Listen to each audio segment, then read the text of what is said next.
Hello everyone, welcome back to Upside Down Data. Today I want to talk about backtesting our UDPI indicator for Bitcoin and some investing strategies that one could have used based on the UDPI during the 2020 to 2021 bull run and how those strategies would have performed in real time. If you like the content, remember to subscribe to the channel, give the video a like, and follow us on Twitter where we put out regular updates about our risk indicators and more. So if you've been following the channel, you've seen our risk indicators for a variety of different assets. I'm showing you the one that we have for Bitcoin.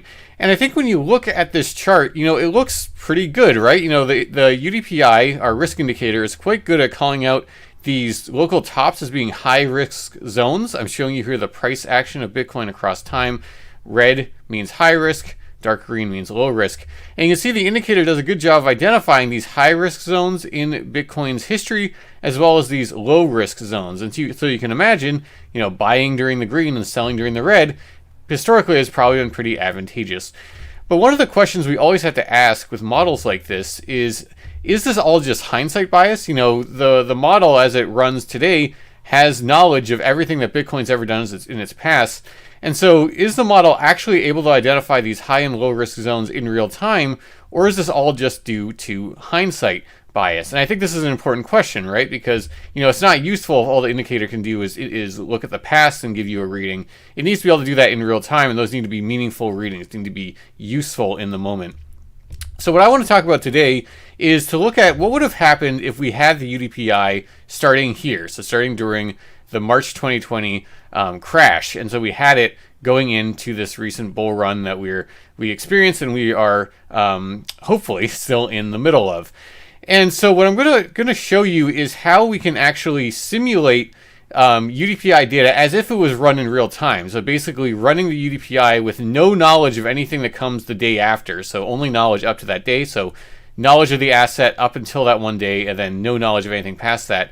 And then just do that for every single day. You just run the UDPI, get the UDPI reading from that day with no knowledge of the future, and then see what that looks like. Does it show the same kind of pattern that we see here that we're seeing on this main chart? So I'm going to zoom in here just on the area of interest that we're at. So this is still the model with full knowledge of the price action of Bitcoin up until today. And so what I want to look at first is just can the UDPI blind to the future with no knowledge of what comes to the past, so only the knowledge up until the day at which it's calculated, can it emulate these patterns we're seeing here? And if it can, then could we have used the UDPI, had we had it back in this run, could we have used it based on some strategy based on the UDPI to try to maximize our returns? So to that first question, let's go ahead and take a look at that. So what I'm going to do is this is what we're just looking at. This is the graph before. This is what the model produces when it has full knowledge. So this is where hindsight bias is possible. It has full knowledge of the entire asset's history, including all of this. And so what it's generating here theoretically could just be due to hindsight because it has knowledge of that. What I'm showing you down here is the output without hindsight bias being possible. So again, what's going on here is that the UDPI is running for, let's say, for example, this day, and it knows everything about Bitcoin before this day, but it knows nothing about Bitcoin's price after this day. I've constrained the model. I've made it blind to the future. So it'll give a reading for that day, move on to the next day, it'll run. It's blind to everything that comes past that day, but knows everything that came before, reading on that day, etc. So it's basically as if you were just looking at the UDPI in real time. These are the exact readings it would have produced had you been running it at that moment. In July 2020, it would have produced the exact same result as what you're seeing here. It had the model has no knowledge of anything that comes into the future.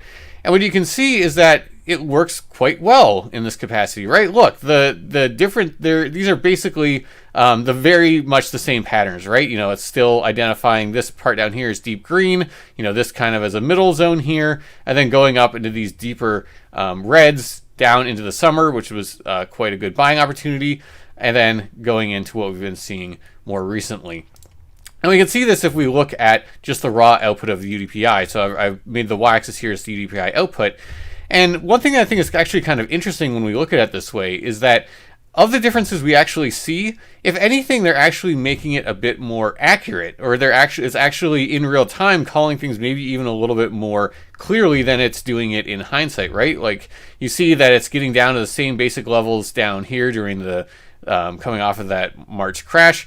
But then you'll see actually coming up into the market cycle top, or at least the local top that we got back in the spring, it's actually showing higher risk readings. It's blaring a clearer warning sign that the market was getting overheated and that a massive correction was likely. And that's indeed what we saw.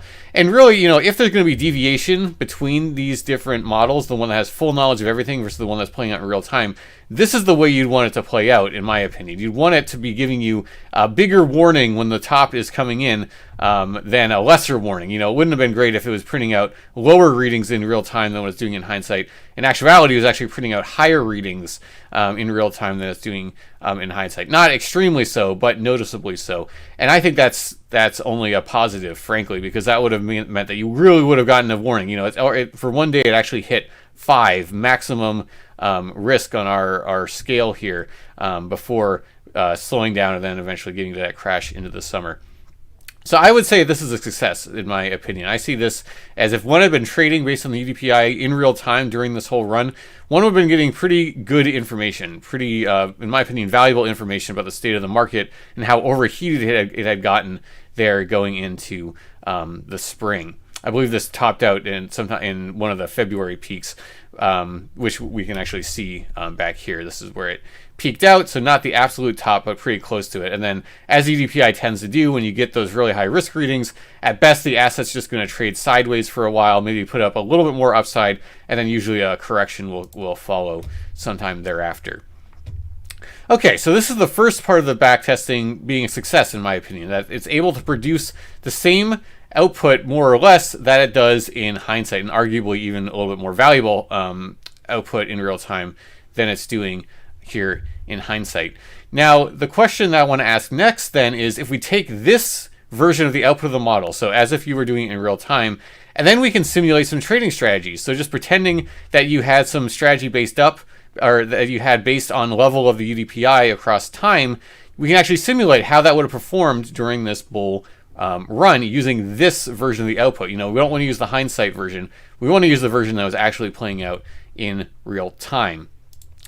So what I'm going to show is just one strategy one could have used. Now, I'll say up front, I do not believe this is necessarily the optimal strategy by any means. I think this is just kind of a brute force, in some ways lazy strategy that one could employ, but it's just a proof of concept, just to kind of show, to demonstrate this. In the future, we'll put out more videos where we delve more deeply into what might be more optimal strategies, and especially when we start looking at more assets besides Bitcoin, see if there's some patterns that emerge, certain strategies that tend to be more beneficial kind of in the general when using the UDPI versus not. But for now, just to kind of, as a proof of concept, to kind of get our feet wet here, I'm just going to show this potential strategy that one could use. So what I'm showing you here, I'll show in the next slide, but I'm assuming a starting value of just $25,000. That's just totally arbitrary. That's just what I'm assuming. And that's where these kind of amounts that we're seeing here are. But the idea is that we could potentially use the UDPI as the basis for a kind of weighted dollar cost average strategy. And so basically the way the strategy is going to work is that if the UDPI is in these different ranges of its levels, so -5 to -4, -4 to -3, etc., all the way to 4 to 5, then what I'm going to say is that anything below 0 is a buy zone, anything above 0 is a sell zone, and I'm just going to set up some levels. And the way I've just done it here, kind of arbitrary, I'm not claiming this is the optimal strategy. This is just what I decided just to play around with. I'm just saying that you're going to start with $100 at the kind of closest to 0 ranges, and you're just going to double that the further you move away. So you'll go all the way to 1,600 at the extremes. And again, the starting value that I'm going to be playing with these simulations is $25,000. These would obviously change if you were starting with more money, change if you were starting with less money, etc. This is just what I'm playing with here. And so that's what's going to be the test strategy. Now, the one thing that I also did build into the simulations I'm going to show you is that, if you just went through a massive bull run like Bitcoin did, going from the March 2020 crash all the way up into the summer, into the spring, you're going to be playing with a lot more money by the time you get to the spring than you started with, right? If you're starting with $25,000, you're going to have a heck of a lot more money on your hands by the end of that run. Bitcoin put in a parabolic rally, you're going to have a lot more money. So I did build into the simulation is just after the May crash, so after kind of the big first part of the bull run was over, I'm just going to multiply those amounts that you saw back here by 5. And that's just to reflect what I was talking about before, where if you have more money, you probably want to be using larger amounts here. It doesn't make sense to keep using these amounts when you have, multiples more money, like 10 times more money plus. Why would you keep on using these small amounts? You'd probably increase it. So I just built that into the simulation. Just keep that in mind as well. So there are different ways that we could compare this. The first comparison strategy I'm going to use to kind of compare the performance of this strategy versus another one is what I would consider to be kind of the other kind of more lazy approach. Not lazy in a derogatory way, but just more kind of not really very much thought having to put into it. And that strategy would just be kind of what I'm calling here a blind dollar cost average strategy, where you start with that $25,000 and you just average it in across the time we're going to be looking at. You're not caring about price, you're not really doing anything special, you're just slowly entering that money into the market. And this is a strategy that some people use for Bitcoin. So again, I'm not knocking it. I'm not saying this is a bad strategy by any means. It's certainly one that has worked quite well for a lot of people, given how much Bitcoin has grown over the years. But that's just what I'm going to use as a comparison. And I do consider this to be kind of, so yeah, this is just kind of the more a basic strategy that we can compare this to. So the setup, as I've mentioned, we're going to be imagining that two people basically started off, one using this strategy, one person using this strategy. They both started off with $25,000, and neither of them had any Bitcoin ahead of time. So they're starting with a clean slate on that dimension.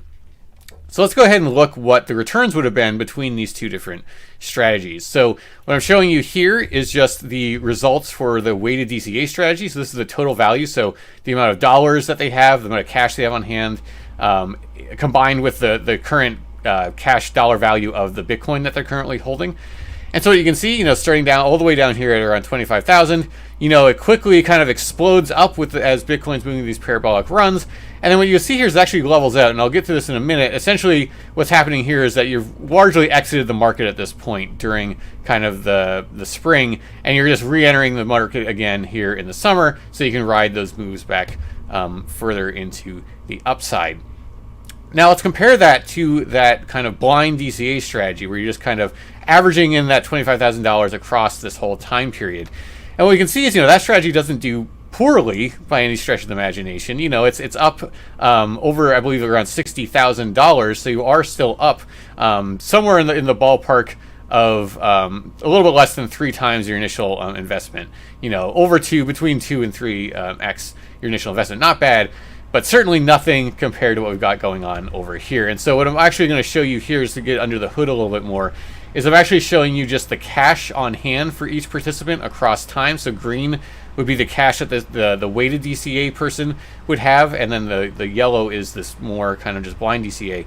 And so what you can see is for the yellow, they're just averaging in across time. So they're slowly buying Bitcoin no matter what the price is, and then they're just getting their final value, which is at $64,000. The Bitcoin that they have accrued over this time would be worth $64,000 at current price. But what we can actually see is that the weighted DCA is all the way up here, almost at $200,000, and so this is over a 3 times more value than what's here. And you can see why when you look at this green line here. This is showing kind of the cash flow for this person. What you can see is that they very aggressively buy here towards the beginnings. Coming out of the March 2020 crash, the UDPI was in very low risk zones at those times, -4 to -5, -3, etc. And so you see is that someone just trading on using this weighted DCA strategy based on that would have very quickly gotten all of that $25,000 into the market. They would have very quickly acquired Bitcoin. There was a little bit of a time here they took a little bit of profit where the UDPI had popped above 0 for a little bit, but then they're quickly just re-entering. And so they just have quite a good amount of Bitcoin at this point that they're holding on to. And then what you can see is that as Bitcoin started appreciating in price, this participant would have been slowly selling out of taking profits, basically. They would have been slowly selling this position they acquired back in here. They'd be taking profits based on the UDPI level, and they fully exited the market here by May, shortly before the crash occurred. And then once the crash occurred, the UDPI flipped to a lot more negative levels, and you can see them very aggressively starting to buy that. And again, you remember that I did increase the kind of the amounts, the dollar amounts of the DCA levels after this crash, because this, you would have so much more money now. You'd want to be playing with more money if you want to kind of use the same approach you're using back here. So they're very aggressively buying during the summer because the UDPI got to quite low risk levels. They've actually put all of their money into Bitcoin then by this point down here. And then as the market started going up, the UDPI started going up as well, crossed above zero. And so now this participant was taking profits again through there. And then, so then the idea would be that even with this more recent downturn, they're still exposed to Bitcoin, so they're still going down, but they're not fully exposed. They're not getting as much downside as they could be if they were fully invested because they've been taking profits through here. And then what you'll see is that the levels actually been reversing slightly. And so what that'll suggest is that if Bitcoin kind of keeps having to consolidate at its current levels after this correction, or if even has to correct down further, the risk level will be falling along, most likely. It'll keep on falling. This person will be able to kind of reinvest these profits, over $100,000 that they would have theoretically had. As this would extend, this person would be able to reinvest that $100,000 back into Bitcoin. And then the next time Bitcoin rallies, that's just even more money that's in there to kind of multiply again. And so what you can see is that over time, over one cycle, this is doing quite well. Imagine if you just project this another year. Imagine if Bitcoin has to kind of consolidate, then it moves back up again. This person will have put in more money again and then be able to ride that up into the future. And so this person's going to be riding, in that scenario, that this person would be riding quite well. Whereas this person would just simply have their allocation and they just be kind of at the mercy of what Bitcoin's price does at that point. They can't buy anymore because they've already put all of it in. And in this simulation, we're saying this person's never selling. They're a hodler. They're just holding on to what they've been able to acquire. In the real world, they'd probably be a person who'd have more money coming on that they'd be able to put in. But, that's a little beyond the scope of this simulation. So, this looks pretty darn good, right? What we're seeing right now, I think this is a pretty, this is a shape that looks quite nice. And so one thing that we can say, though, is, okay, so that comparison condition that I was just showing you is, it's a relatively kind of conservative comparison, right? This is not a very aggressive strategy. This person's not getting the best possible cost basis or anything like that. How would this DCA strategy that I'm showing you here in white, this weighted DCA strategy, how would this have compared to someone who's maybe a bit more of an aggressive investor back here? And what I'm going to show you is actually someone who would have bought in about as aggressively as this weighted DCA strategy would have had you buy in. How would your returns have compared to them? So basically just using a little bit of hindsight, right? In hindsight, we know that this is a great time to acquire Bitcoin. So I'm just going to give this hodler person the benefit of the doubt, say that they would have bought in really heavily down there. How would they have kind of returned? And I would kind of consider that to be kind of one of the more aggressive and probably kind of most strict comparisons to this, where if this strategy can beat that strategy, then it's pretty darn good, because this person would have really kind of had to have nerves of steel to buy in that heavily back here, because certainly at the time people were not feeling that great about crypto, much less the broader economy. Everyone was kind of panicking about everything, with the broader COVID situation at the time. So that's what I'm going to show you here. So what I've basically done for the comparison strategy is I'm calling this the hindsight enhanced blind DCA strategy, just because we know in hindsight that would have been a great thing to do. At the time, it definitely didn't necessarily seem like the great thing to do. So we're kind of giving them the benefit of hindsight in their approach. And what I've done to kind of determine their DCA strategy is they're just going to put in kind of the average of the amounts that this person's starting with. So when you average up all those buy amounts that I showed you for this, it comes out to be 620. So we're just going to say that every day this person's putting in $620 into the market at the beginning, and then they'll accrue some cost basis, some amount of Bitcoin that they'll ride into the future. Same starting cash and everything like that. So here I'm just showing you kind of everything on in the graph at once, now that we know what all this stuff is and what it means. And so what you can see is, this person's buying in just as aggressively, if not even a little bit more aggressively than the green line here. And so they're getting about the same cost basis as the person who is trading based on the UDPI with this weighted DCA strategy. And what you can see is that they kind of track each other. Then the weighted strategy, UDPI trading person, is starting to take some profits as we move into strength, and then really kind of starting to exit the market more heavily as the UDPI gets into higher risk zones at around this level here, and then fully exiting the market as we saw here. And what we can see is that the hodler will actually kind of hold their ground a little bit better, or significantly better, in this scenario when they got this way better cost basis. But they again actually at the end of the day will have done worse. You'll see that they're about $25,000 below where the or $23,000 rather below where this kind of just a lazy weighted DCA strategy would have gotten you. And I personally think that's quite impressive, right? We're giving this person quite a bit of benefit of the doubt. We're giving them a hindsight advantage here by saying, we know now that this is a great time to buy. At the time, that certainly didn't necessarily seem to be the case. We're just saying, okay, if someone had been really aggressive, kind of about equally aggressive as what the weighted DCA strategy would have told you to do at the beginning, how would they be faring right now versus this weighted DCA average person? And we can see is they'd still be faring worse than this person. So even with the benefit of the hindsight, even them giving them a way better cost basis to start with, they're still underperforming what this weighted DCA strategy would do. And again, I personally do not think that strategy I showed you is necessarily the optimal by any means. I'm actually going to show you some examples that if we give this weighted DCA strategy some advantage of hindsight, things get a little bit bonkers and it totally blows this hindsight enhanced DCA or blind DCA approach out of the water. But I do think that just the fact that you can kind of take this kind of silly approach that I just kind of came up with at the top of my head, and it still is outperforming the market. Really, it's outperforming someone who had been acquiring just as aggressive as you would have been. I think that's a good sign in its favor. And again, really what I'm showing here depends a lot on what the orange individual, the orange player that we're imagining here in this simulation, what their cost basis would have been. If we assume that they had been acquiring at half the rate that I was just showing, then you can see that they're actually doing quite a bit worse. Now they're down almost 50,000 compared to the weighted DCA strategy. And again, this weighted DCA strategy, it's just kind of lazy. It doesn't really require all that much thinking per se. You're just kind of doing it based on the output of the UDPI. Now, what I also want to show you is what happens if we give the weighted DCA strategy the benefit of hindsight. What if we kind of cheat a little bit and give it a leg up based on what we know about what happened in history? So what I'm showing you here is just one of those versions where now I'm actually just changing around my levels a little bit. I'm saying for this one that you're not going to start selling anything at all until you get to a level of 3. And then if the UDPI gets to a level of 5, then you're going to sell everything. And then just wait until the UDPI gets down below 0 before you start buying something again. So that's what you can see here.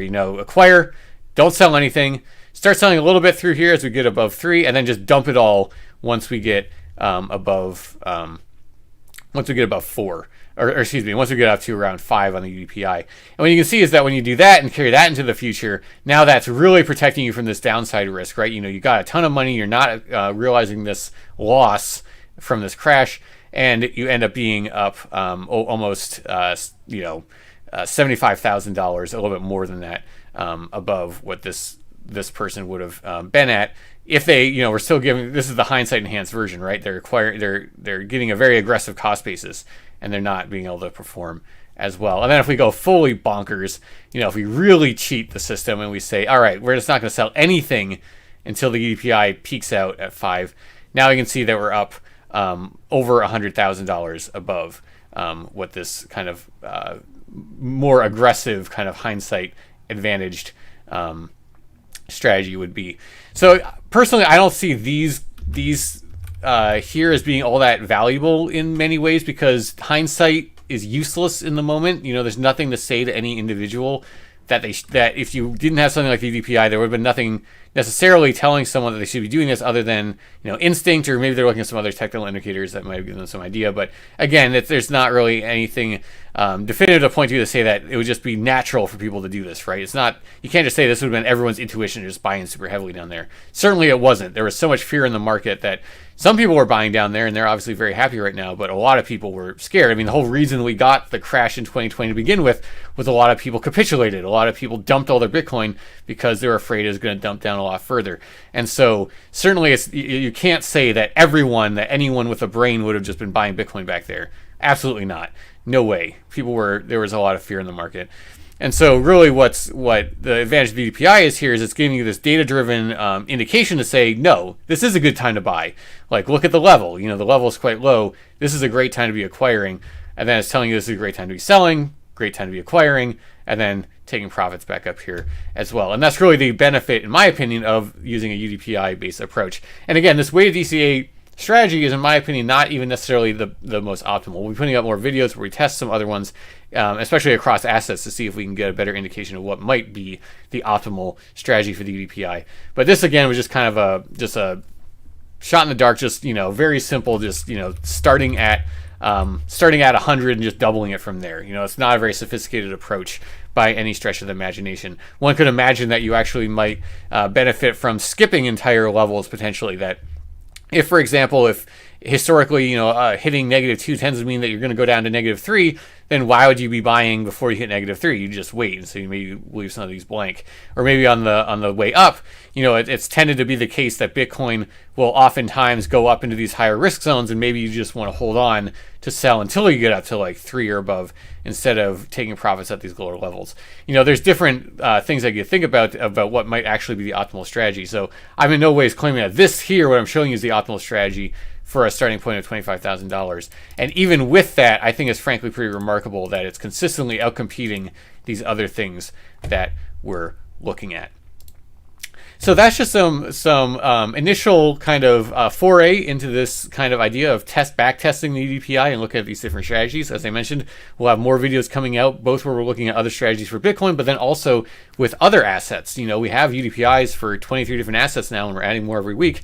We'll be putting out more looking at those different assets as well. And then even further down the line, what I am interested in looking at is this kind of strategy we've talked about on the channel, where you're taking profits out of one asset as it overheats, and then putting those profits into a lower risk asset that hasn't gone on a run yet, and then compounding your profits that way. And so using an approach like that would actually look very different from this, right? You know, instead of just, you know, taking profits out of Bitcoin and just holding it as cash here, waiting to reinvest it, what you would have actually been doing is taking all of these profits, and as you're taking those profits, moving them into a lower risk other asset that hasn't been running yet, because Bitcoin kind of ran before a lot of other ones. And then you would have had all this cash, you know, that you would have ended up taking profits of, you know, 150,000, or maybe a little less if you kind of stopped putting in money down here, but still, you know, well over $100,000 that you would have been pumping into altcoins that had then gone parabolic, putting in 10x rallies, 5x rallies across the board. That's where things could have gotten absolutely insane, potentially. Now, that's speculation. You know, I haven't run those simulations yet. We have to see exactly what would have happened if you would have done it. But you can imagine that could have gotten a little bit bonkers if one would have done that. And so these are strategies just within asset and looking how it performs against someone who just hodled. You know, imagine this, even this hindsight enhanced DCA. Imagine this compared to a strategy where you've been taking all this money and dumping it into altcoins that hadn't run yet, and how much money you would have generated. You know, if we imagine that you would have 10x'd your money from here, you're talking well over $1 million, even more potential, because even within those runs of altcoins, there was opportunities to take profits off of them, move those profits into other altcoins. And that's where things can get a little bit nuts. And that's why we personally here at Upside Down Data believe there's value in having risk indicators for more than just one asset and for looking across the board. Now, again, none of this is financial advice. You should form your own strategies. You know, don't take these simulations as gospel. This is just what happened, kind of simulating to the past. But it'll be interesting to see what happens in the future. And what I plan on doing is that as we kind of get more data in, as the market kind of matures further, to come back to these simulations and test them again and see how they're doing. You know, test this, you know, weighted DCA strategy again as we have more time. You know, as this strategy's had time to buy more Bitcoin, and that Bitcoin runs again, test how it goes, see how things are kind of holding up. And this is just something I'm excited to share, because I think that it's going to be really interesting to see how a strategy based on a quantitative indicator like the UDPI might be able to really kind of take profits and push them beyond what might be expected by just buying and holding the asset across time. All right, if you like the content, remember to subscribe to the channel, give the video a like, and follow us on Twitter. And remember, with the UDPI, we're all going to make it.